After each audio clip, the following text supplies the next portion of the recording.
Bienvenidos una vez más a Debate Polianalítica en nuestra cuenta en YouTube y por supuesto en nuestras redes sociales @polianalítica, @Carlos Penaloza. Este espacio que hemos decidido crear ya hace algunas semanas para conversar con candidatos, con analistas políticos, ya cuando la campaña está en pleno desarrollo, y acá hemos podido presentarles a ustedes las distintas visiones que hoy se le están ofreciendo al país como opciones para las elecciones presidenciales del 28 de julio. Pero también el análisis es importante, ¿no? Entender un poco el entorno en el que se desarrollan las elecciones, las perspectivas de los distintos sectores de cara a este proceso. Y hoy precisamente continuamos en esa tónica conversando con Jesús Chugo Torrealba, es activista social y maneja muy bien el tema político. Carlos, gracias por estar con nosotros. Gracias a ti. Ha sido una campaña bien atípica a lo largo de todo el desarrollo del cronograma. Esa es una palabra que se ha repetido mucho. Lo atípico de la campaña, lo atípico del cronograma, lo atípico de lo que ha sido el proceso desde su inicio, pasando por el tema de las postulaciones, por supuesto el desarrollo de los días siguientes, hasta llegar ya, cuando estamos en pleno desarrollo de la campaña formal, a lo que tiene que ver con los hechos políticos que rodean el proceso, como fue por ejemplo el caso del acercamiento entre Estados Unidos y Venezuela, que llega en un momento bien particular, como mencionamos, a días de una elección presidencial en nuestro país, a semanas, a meses de una elección presidencial también en los Estados Unidos. A grosso modo, ¿cómo se ha visto todo lo que ha sido este año en materia electoral, para comenzar? Mira, bueno, Carlos, agradecido por esta oportunidad.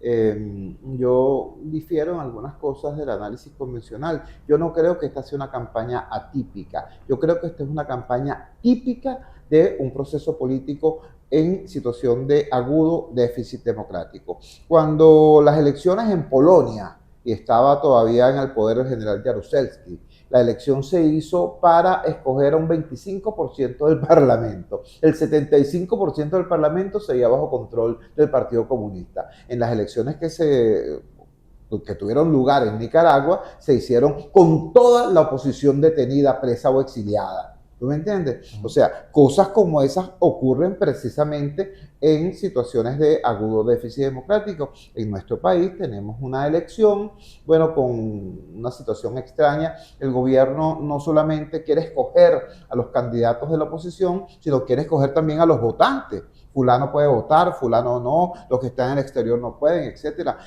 Quiere escoger incluso quiénes son los testigos de los partidos de oposición, tienen que votar en tal sitio. O sea, es una situación típica, repito, de un proceso en el marco de una situación autoritaria. Ahora bien, está determinado por muchas causas internas y externas que este proceso tiene que darse. No solamente es el tema del mandato constitucional, que por supuesto sigue siendo relevante, es también el tema de que el gobierno no cuenta con sus soportes fundamentales.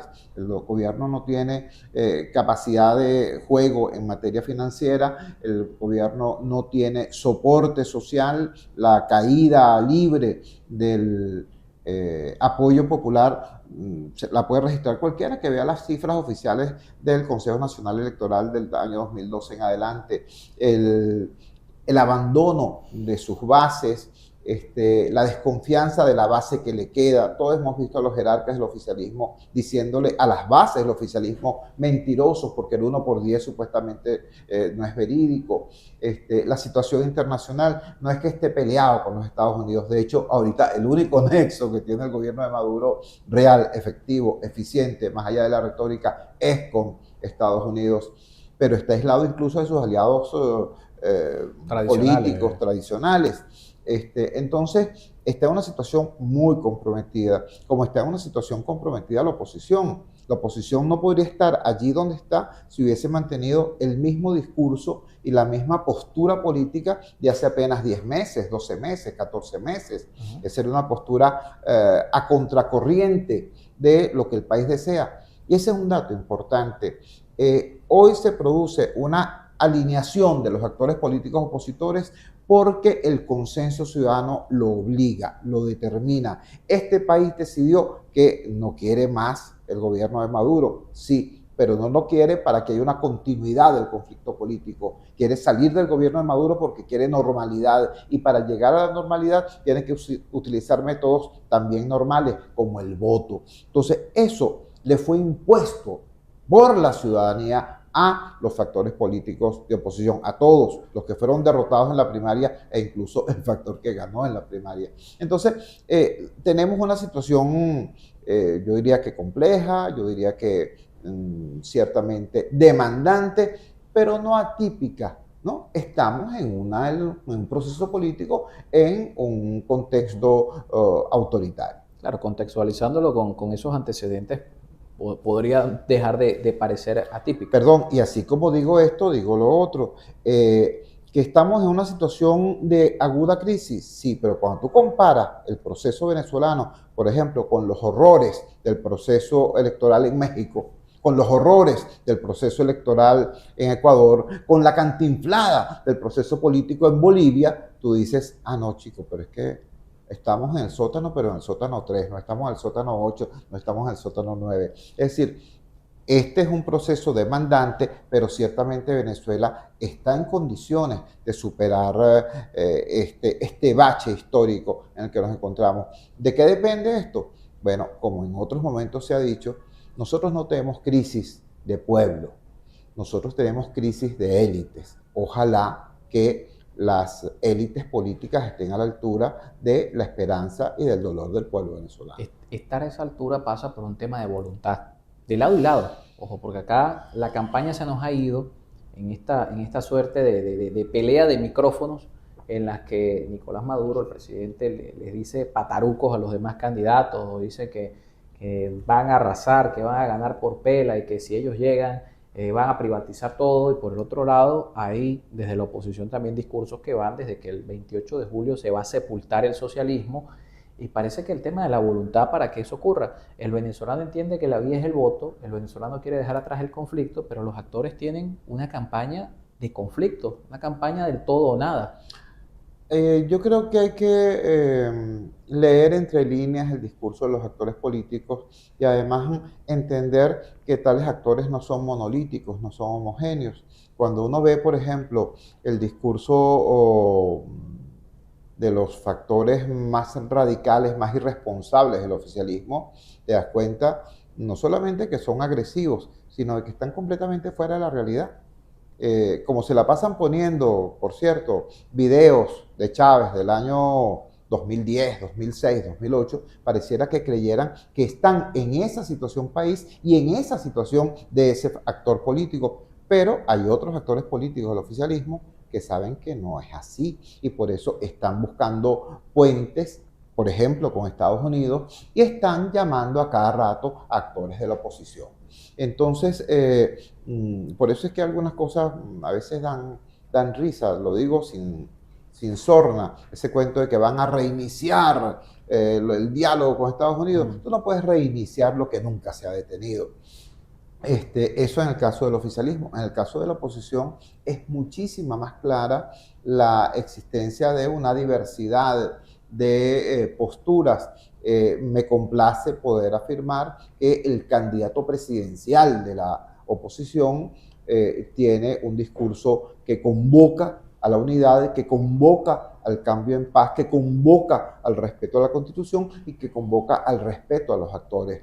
Así como alguna vez se dijo que Chávez implicaba una revolución facial, que la sola cara de Chávez implicaba una nueva realidad sociopolítica en el país, yo creo que el discurso de Edmundo González Urrutia denota una suerte de realidad, de nueva realidad desde el punto de vista de la calidad de lo que se dice y de cómo se dice. Tener un dirigente político ubicado en una posición muy importante, muy relevante, que no ofenda, no rete, no desafíe, sino que proponga, se extienda y sobre todo que escuche. Eso es toda una novedad después de 25 años de unos señores que en realidad, en la inmensa mayoría de los casos, no han hecho política, han hecho bullying, que es otra cosa, pero no han hecho política.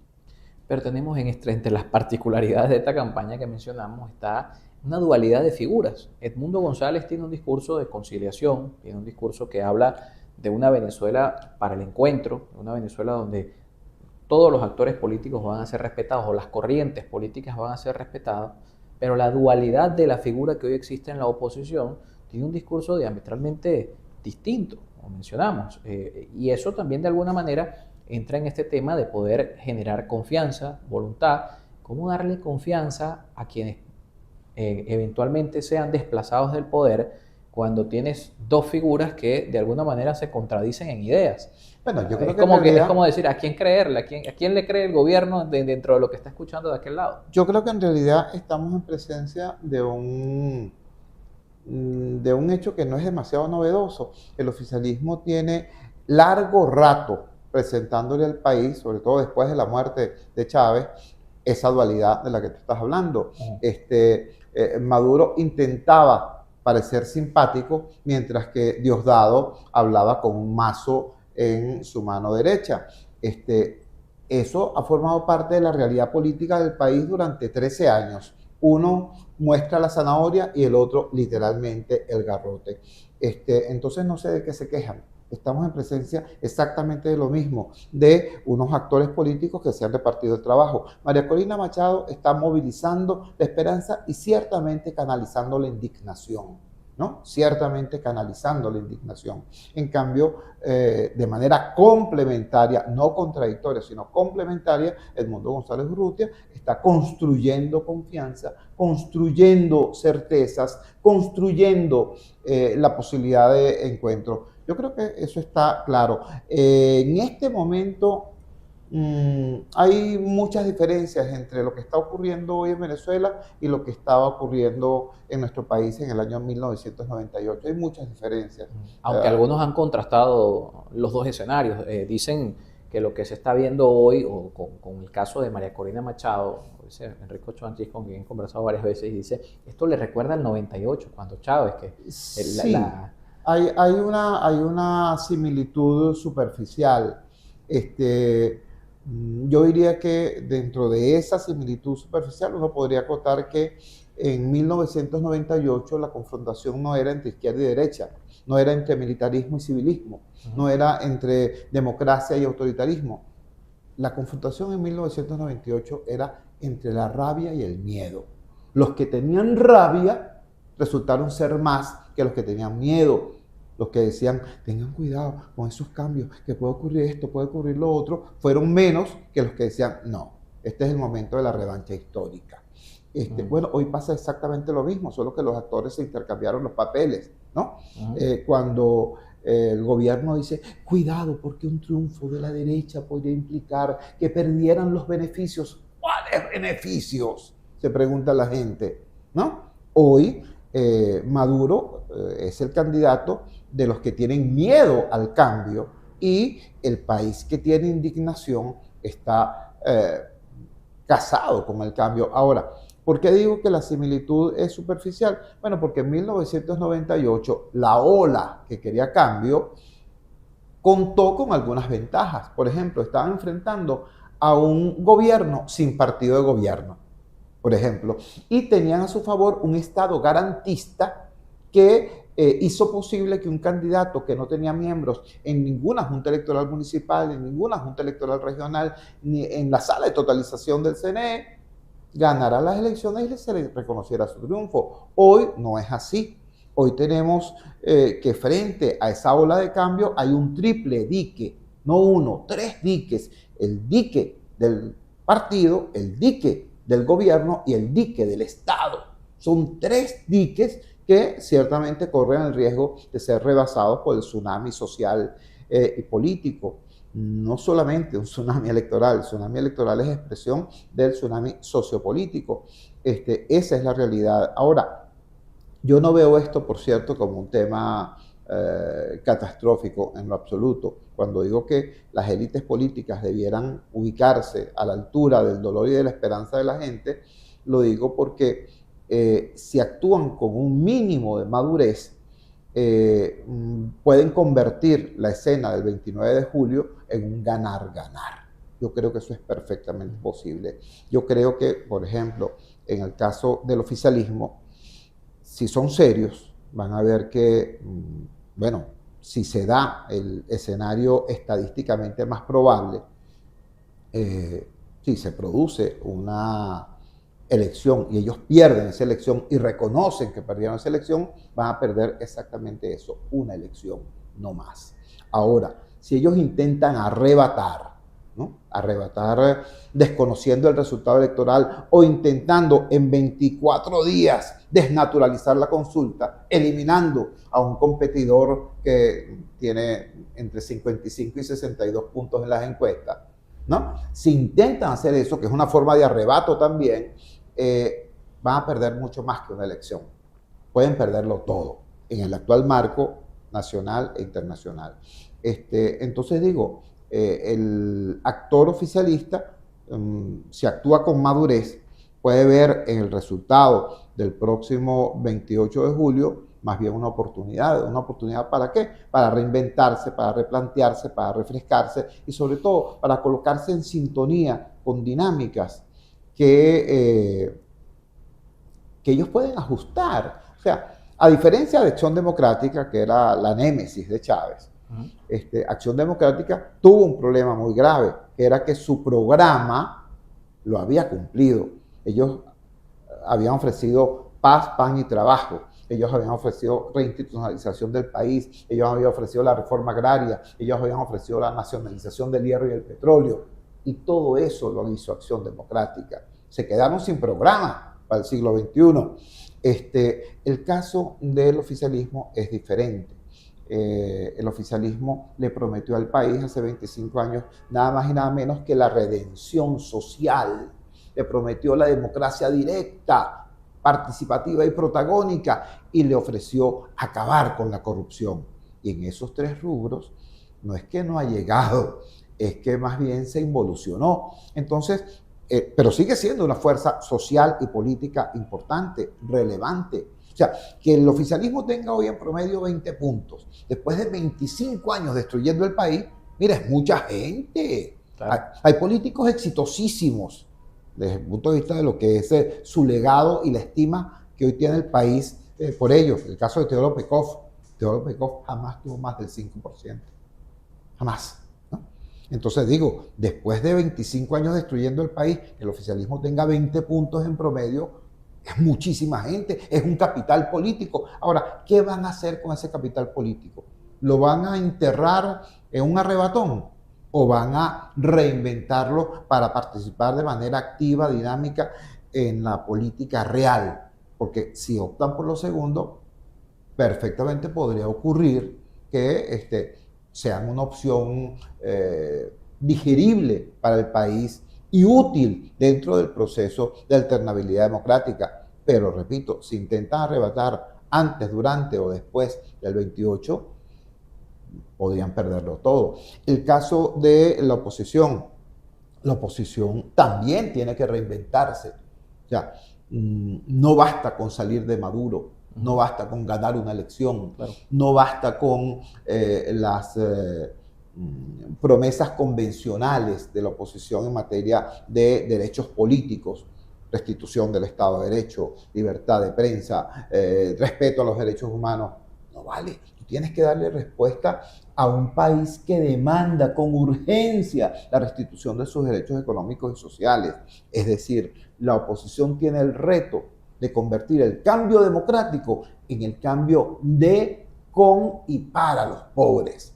Ese es el reto que enfrenta la oposición. Si la oposición lo hace, estará no solamente resolviendo el tema de la dinamización económica del país, de la reactivación de la industria de la construcción, de la restitución del tema de los servicios públicos, además estará resolviendo el tema de la gobernabilidad democrática, porque aquí la gobernabilidad democrática se va a defender no con la Guardia Nacional, no con el Ministerio de Relaciones Interiores, no con la Fiscalía o con el Parlamento, se va a defender con la gente diciendo, mira, vale, el cambio me pertenece.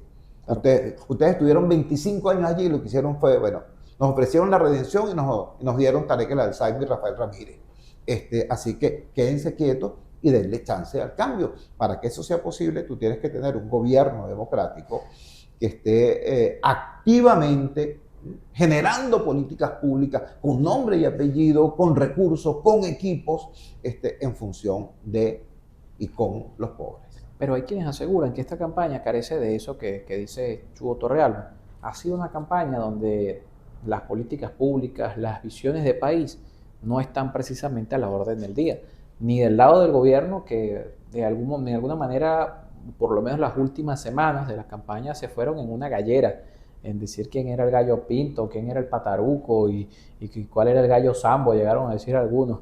Y los otros de alguna manera se han centrado en discursos que van desde de lo político, pero que no trascienden a eso. Una cosa es lo político partidista y lo político en términos generales, y otra cosa es el cómo, es la parte de la política pública, que tienen que ver con temas como el caso PDVSA, qué hacer con la política petrolera del país y todos los temas que tienen que ver con las áreas sociales. Ha sido una campaña que en ese sentido carece de sustento. Es así, pero también es más o menos normal que ocurra.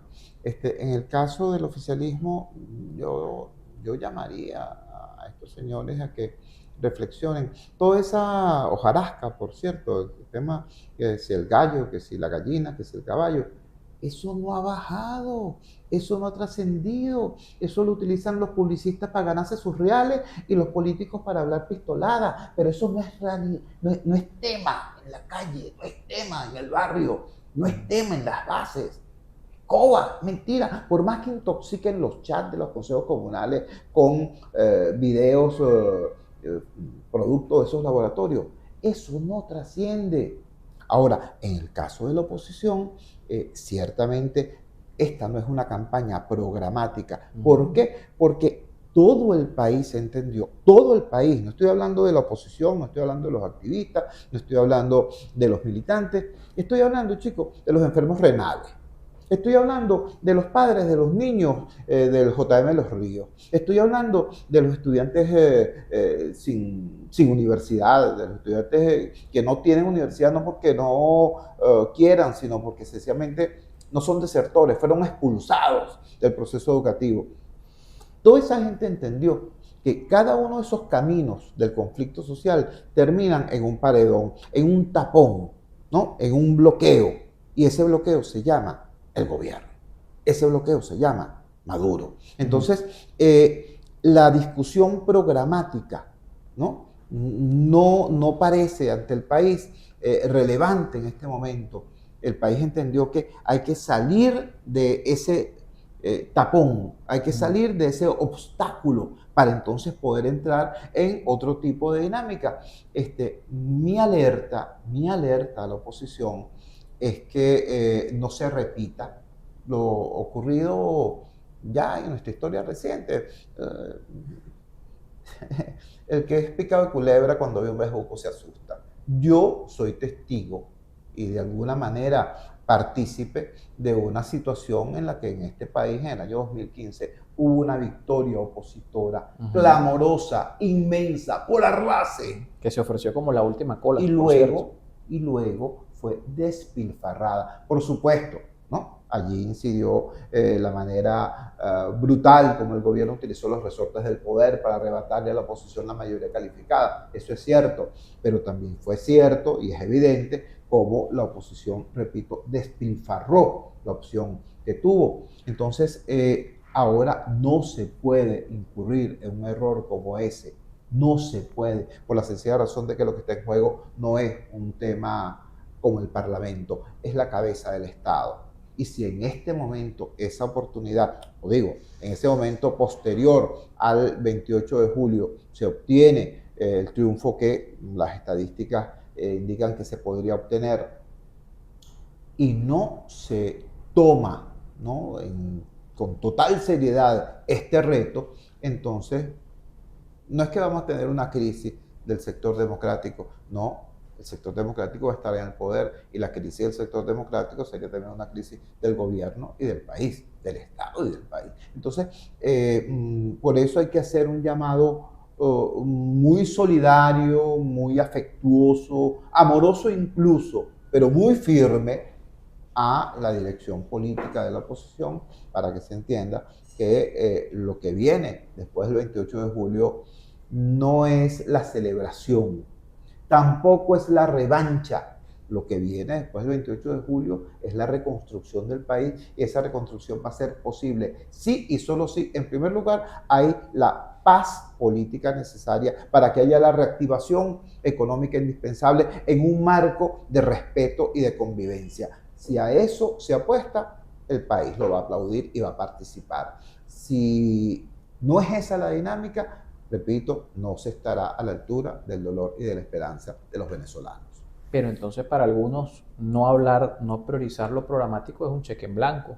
Porque ¿qué pasaría en este país si precisamente el 28 de julio se sale de ese tapón que dice Chugo Torrealba, que es hoy el gobierno, y llega un gobierno que te ofrece un giro de 180 grados, que nos lleve de un gobierno que estatizó todo a un gobierno que privatizó todo, o de un gobierno que dio una serie de beneficios sociales, programas sociales, a uno que los desaparezca por completo?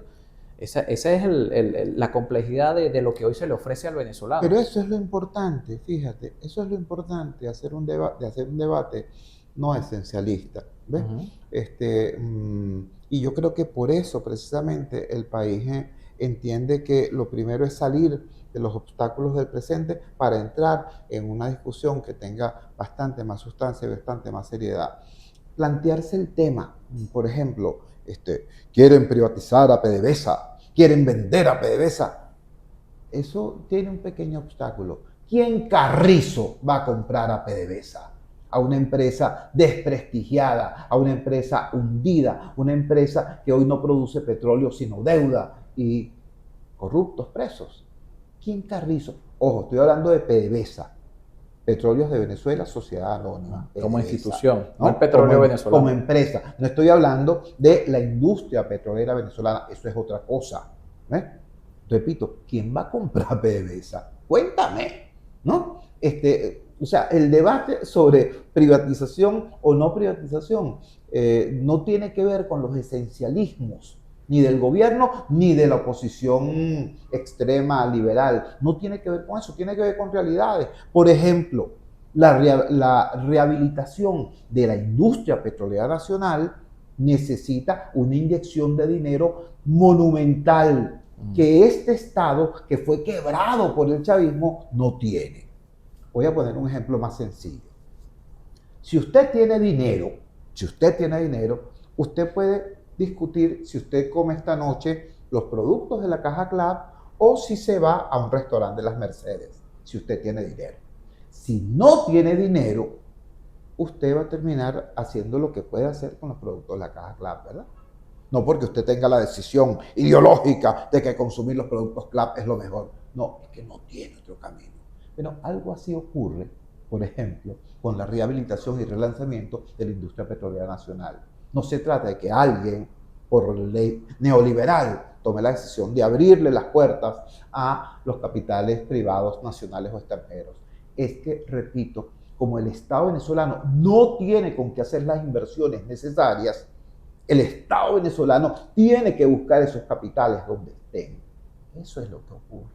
Entonces, repito, este debate no tiene que ver con esencialismo, tiene que ver con la realidad, con una realidad fundamental que es cómo colocar al Estado venezolano en función de los altos intereses de la nación venezolana. Y la nación venezolana necesita hoy sacar de la sala de emergencia a 2/3 partes de nuestra población. Tenemos a 2/3 partes por debajo de la línea de pobreza. 2/3 partes de la población. Si tuviesen problemas menores, bueno, se debaten las soluciones posibles. Pero repito, tenemos a 2/3 partes de la población por debajo de la línea de pobreza en la sala de emergencia. Entonces, seamos serios. ¿Hay que salir de un obstáculo fundamental? Sí. Un obstáculo, repito, no solamente para los opositores. Hace algún tiempo uno veía a los opositores de siempre, a los independientes, antes llamados NINI, y a los oficialistas. Y eran más o menos previsibles las respuestas. Han variado algunas. Los opositores de siempre, por supuesto, hoy han variado en que antes, por lo menos en el barrio se cuidaban mucho de abrir la boca, ¿no? Eso ha variado. Antes, ser opositor en el barrio era exponerte a la discriminación, a la segregación, a la exclusión. Ahora, como dice la cancioncita, todo el mundo está con el mundo. Es bastante más fácil proclamarse como tal. Los niní han cambiado también. El niní te decía, si yo no trabajo, no como. Por eso no me meto en O política. no quiero saber nada de la política, eso Si yo no determinaba su vida el tema si yo no político. trabajo, no como. Gracias a Maduro descubrieron los niní que pueden trabajar muchísimo y no comen tampoco. Entonces, eso determinó un cambio importante. En el oficialismo, y estoy hablando, por supuesto, no de los jerarcas del oficialismo, sino de De la el base. chavista del pueblo. Mira, no le toques a Chávez, ¿no? No le toques a Chávez. Los demás temas los evaden. Eso sí, tú no encuentras a nadie que defienda al gobierno. A nadie. Entonces, esta película cambió. Y lo serio, lo importante, incluso para la dirección política chavista, es entender que cambió y ajustarse a los cambios necesarios para volver a ser opción. Una manera es hacer política. Otra manera es intentar el arrebato. Si intentan el arrebato, lo pierden todo. Si hacen política, quizás tengan que aceptar que perdieron una elección. Creo que la combinación entre una cosa y la otra es evidente. En el análisis hay quienes, viendo cómo se desarrolla la campaña, viendo que en redes sociales y la voluntad en la calle, también las encuestas lo dicen así, está hoy decidida por un cambio político, hay quienes refutan esa teoría y dicen, pero es que las elecciones se ganan con votos, las elecciones no se ganan llenando calles. Jesús Chuo Torrealba fue una de las caras visibles del año 2015 cuando la oposición logró las 2/3 partes de la Asamblea Nacional y este escenario donde los que no llenan la calle se defienden diciendo que la elección se gana ese día en las urnas, la elección se gana ese día con el que pueda movilizar, con el que tenga la capacidad de estructurar el andamiaje para llevar los votos, no necesariamente significa que porque la gente quiera votar por ti y llenes la calle, vas a ganar ese día. ¿Cómo es esas dos visiones que hoy hay y que de alguna manera contrarrestan a quienes hoy no les favorecen los números?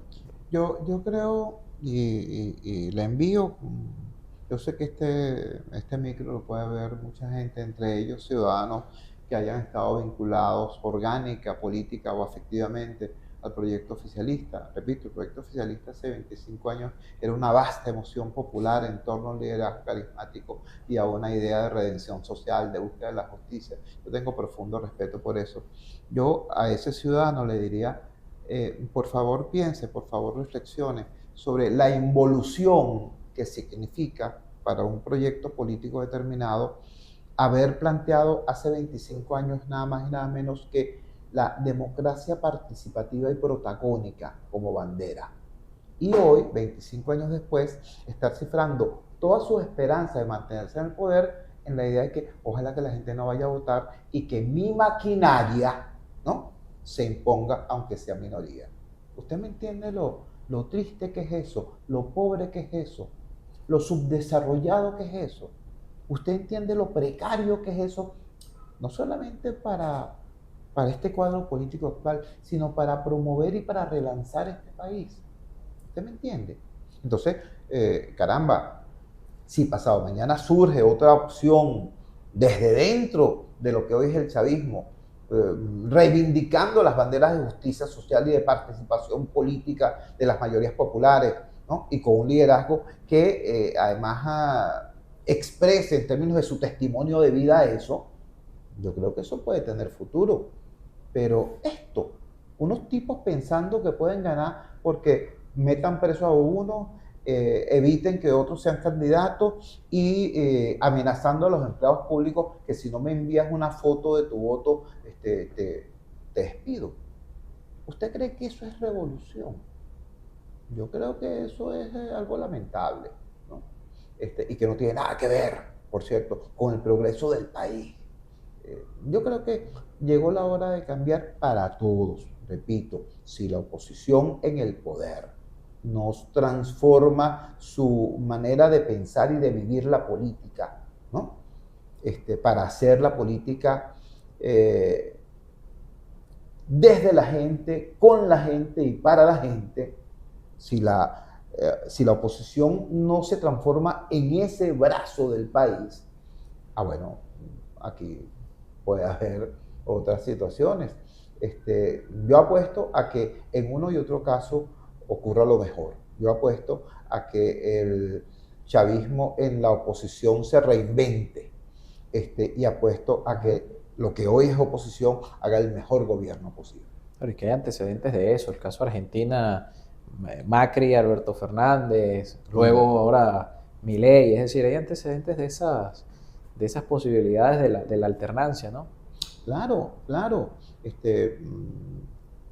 Hay gente que utiliza de manera muy alegre la palabra transición. Uh-huh.